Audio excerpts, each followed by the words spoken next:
తెలంగాణలో పార్టీ ఫిరాయించిన ఎమ్మెల్యేలకి హైకోర్టు కానివ్వండి, లేకపోతే మన స్పీకరు వీళ్ళందరూ మళ్ళా రాజీనామా చేసి మళ్ళా గెలవాలి, ఎలక్షన్స్ రావాలి అనేసి అంటున్నారు కదా, దాని మీద మీరు ఏం మాట్లాడతారు? రాజ్యాంగపరంగా చెప్పాలంటే నిజంగా ఇప్పుడు ఉన్నటువంటి ఎమ్మెల్యేలు స్పీకర్ సస్పెండ్ చేయకముందే వీళ్ళు రాజీనామా చేసి ఎలక్షన్ పోతే గౌరవంగా ఉంటుంది. ఇప్పుడున్న పద్ధతిలో ఎలక్షన్ పోకుండా మీరు ఎన్నాళ్ళు ప్రభుత్వంలో ఉండి పనిచేసినా సరే అది రాజ్యాంగ విరుద్ధంగానే అనిపిస్తుంది. తర్వాత గౌరవం కూడా ఉండదు. ఇప్పుడున్నటువంటి పరిస్థితుల్లో స్పీకర్ సస్పెండ్ చేయకముందే ముందుగా వీళ్ళు దానం నాగేంద్ర గారు చెప్పినట్టు దానం నాగేంద్ర గారు అన్నారు, నేను రాజీనామా చేస్తానంటే రాజీనామా చేస్తే బాగుంటుందని సామాన్యుడిగా నేను అనుకుంటున్నాను. రాజీనామా చేసి గెలిస్తే ఆ గౌరవం వేరుగా ఉంటుంది. కాబట్టి రాజీనామా చేసి గెలవాలని చెప్పి కోరుకుంటాను. అంటే అసలు పార్టీ చేంజ్ అవ్వడం కానీ ఈ విధంగా వాళ్ళు మార్పిడి అయ్యి అందులో స్టే అవ్వడం కానీ ఇందులో ఎంతవరకు న్యాయం అంటారు? న్యాయం అన్యాయం పక్కన పెడితే ఏదైనా ఒక ప్రభుత్వం అధికారంలో ఉన్నప్పుడు కొంచెం పక్క ఆపోజిట్ పార్టీ వాళ్ళు ఎట్లయినా సరే ఆ ప్రభుత్వంతో పనులు చేయించుకోవాలని కొంతమంది మానవతావాదులు ఉంటారు, కొంతమంది అవకాశవాదులు ఉంటారు. మానవతావాదులైనా అవకాశవాదులైనా వెళ్ళి ఆ ప్రభుత్వం పక్కన చేరుతారు. మానవతావాదులు అంటే నా నియోజకవర్గంలో నేను పని చేయించుకోవాలి, నా నియోజకవర్గం ప్రజలు బాగుండాలి, నా నియోజకవర్గంలో ఎక్కడా కూడా ఎలాంటి లోటుపాట్లు రాకూడదు అంటే ఇప్పుడు అధికారంలో ఉన్న ప్రభుత్వంతో కలిసి పనిచేస్తే బాగుంటుందని ఆలోచించేవారు మానవతావాదులు.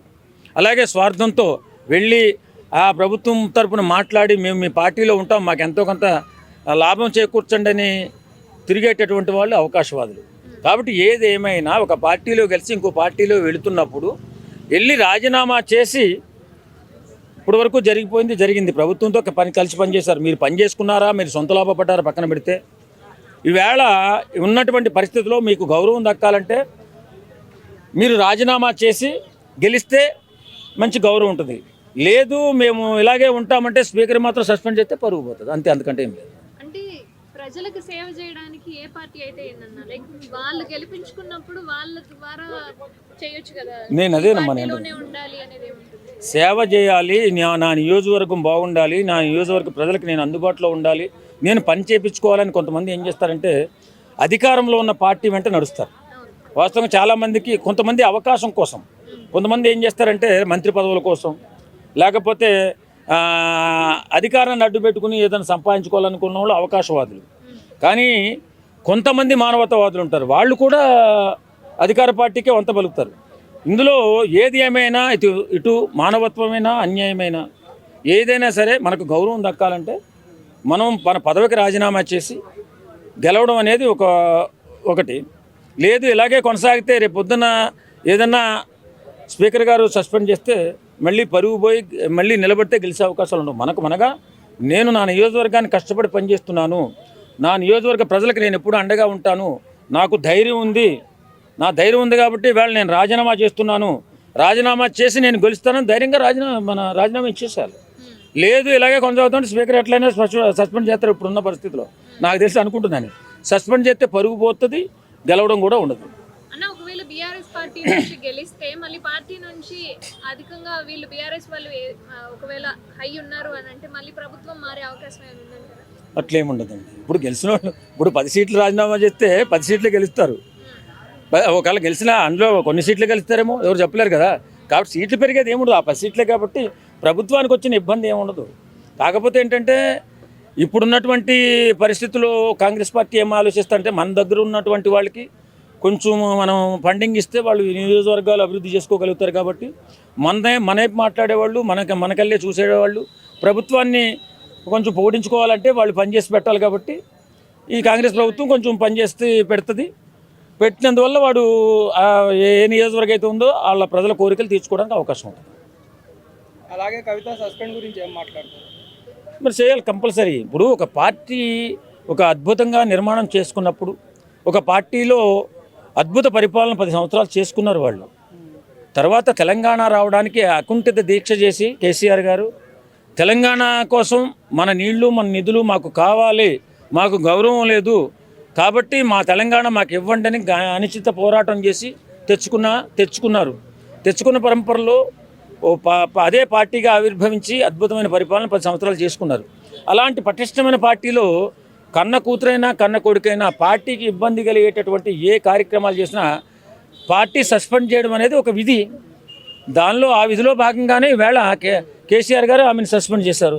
దానిలో పెద్ద చెప్పుకో. ఇప్పుడు పార్టీకి నష్టం కలిగించేటటువంటి ఏ వ్యక్తినైనా పార్టీ మాత్రం బహిష్కరిస్తుంది. అందులో భాగంగానే బహిష్కరించింది. దానిలో తప్పేం లేదు. అని చెప్పి వినిపిస్తున్నారు. కావాలని చేయడానికి ప్రజలే అమాయకులు కాదమ్మా. ఇప్పుడు మేము మాట్లాడే వాళ్ళం కూడా అమాయకులు ఏం కాదు కదా. ఆమె ఏం వ్యాఖ్యలు చేసింది?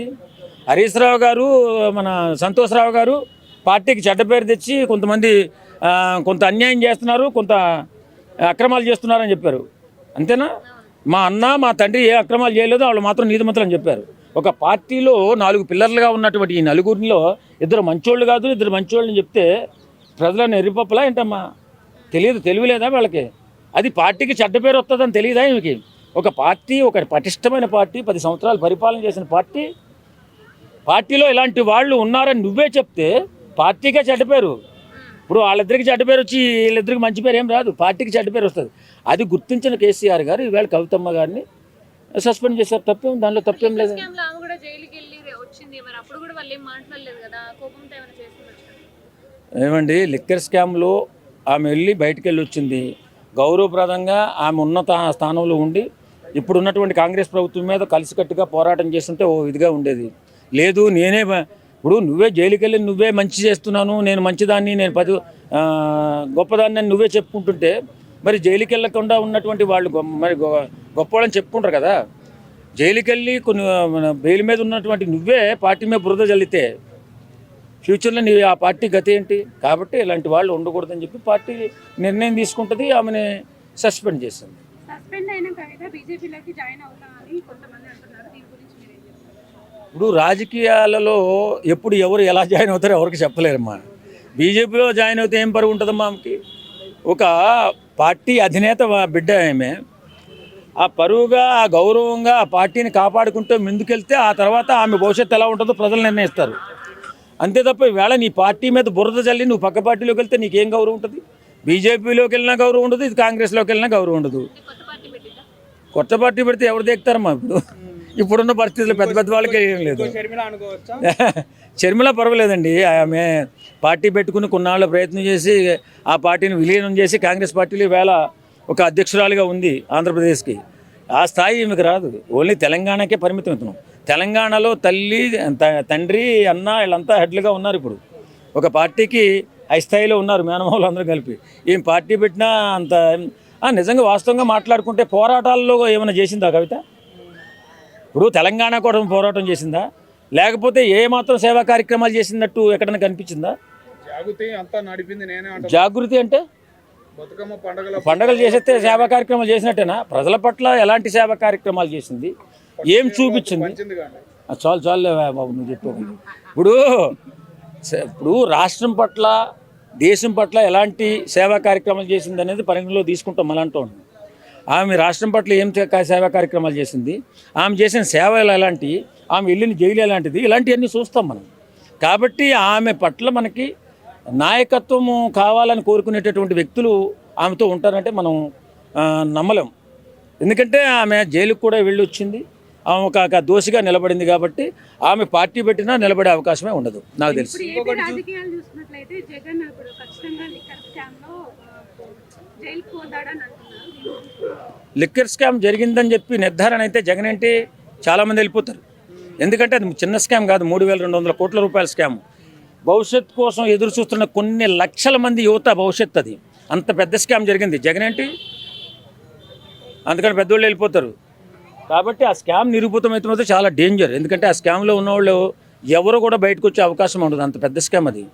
కాబట్టి లిక్కర్ స్కామ్లో మరి జగన్ ఏమో దోషిగా నిరూపించబడ్డా? లేదు. కాబట్టి ఇంకొంచెం కొన్ని రోజులు టైం పడుతుంది. ఇప్పుడు ఇన్వెస్టిగేషన్ అనేది చాలా లోతుగా చేసుకుంటారు వాళ్ళు. అంత తొందరగా వెళ్ళిపోయి గబకం ఇప్పుడు చంద్రబాబుని అరెస్ట్ చేసినట్టు వెళ్ళిపోయి స్కామ్ జరిగిపోయింది అని చెప్పి ధన్మని అరెస్ట్ చేశారు. నైట్ 15 సంవత్సరాలు ముఖ్యమంత్రి చేసిన వాళ్ళని అరెస్ట్ చేశారు. అంత ఈజీగా అరెస్ట్ చేస్తే వీళ్ళు తొందరగా బెయిల్ మీద వచ్చేస్తారు. వీళ్ళు అన్ని ప్రూఫ్లతో అరెస్ట్ చేస్తే జీవితాంతం జైల్లోనే ఉంటారు.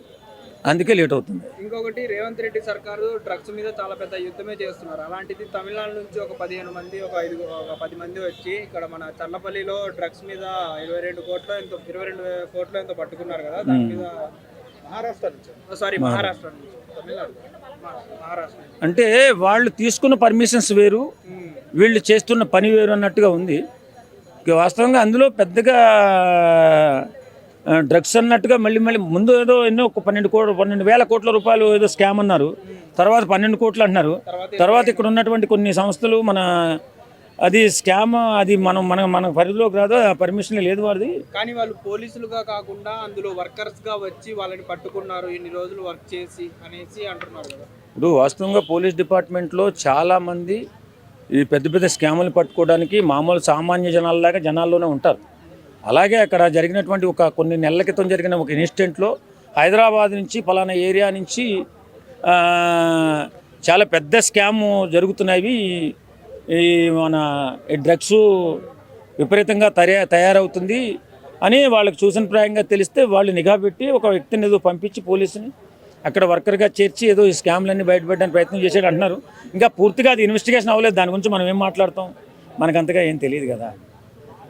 కాబట్టి thank you. Hit TV app, ఇందులో short news, live news, entertainment shows, movies, digital magazines తో పాటు మీ జిల్లా వార్తలను కూడా ఫ్రీగా చూడొచ్చు. ఇంకెందుకు ఆలస్యం, వెంటనే హిట్ టీవీ యాప్ ని డౌన్లోడ్ చేసుకుని ఫ్రీగా ఎంటర్టైన్మెంట్ పొందండి. Hit TV app. Hit TV app. Please download hit TV app. Hit TV app ని ఫ్రీగా డౌన్లోడ్ చేసుకొని ఎంజాయ్ చేయండి. మీకు నచ్చిన ఎంటర్టైన్మెంట్ కోసం హిట్ టీవీ యాప్ ని ఫ్రీగా డౌన్లోడ్ చేసుకొని ఎంజాయ్ చేయండి. హిట్ టీవీ యాప్ ని డౌన్లోడ్ చేసుకుని ఆస్వాదించండి, ఆశీర్వదించండి. ఇంతమంది సెలబ్రిటీలు హిట్ టీవీ యాప్ ని డౌన్లోడ్ చేసుకోండి అని చెప్తున్నారంటే ఎంత మంచి యాప్ ఆలోచించండి. అమెరికాలో చదవాలనుకునే వాళ్ళకి విశ్వసనీయమైన పేరు మన శౌర్య కన్సల్టెన్సీ. UK లో 1 year masters, UK లో 1 year masters, 2 years work permit up to 5 years visa. Contact Saurya Consultancy. Contact 89851 89851.